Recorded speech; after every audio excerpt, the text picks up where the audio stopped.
Have you heard the term Regtech?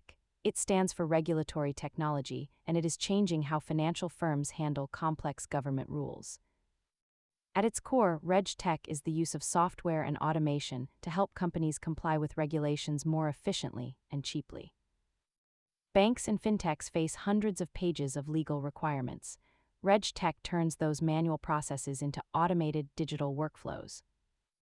Regtech focuses on three main areas: monitoring transactions, automating reports, and assessing risk before a problem even starts.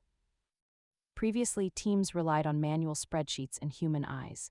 Today, AI and cloud computing allow for instant, accurate regulatory alignment. By digitizing these processes, firms can significantly lower the overhead costs associated with staying compliant with financial laws. Ultimately, the goal is to stop treating compliance as an afterthought and make it a seamless part of how digital finance works. Regtech is the backbone of modern banking stability. If you found this useful, subscribe for more money basics. Thanks for watching.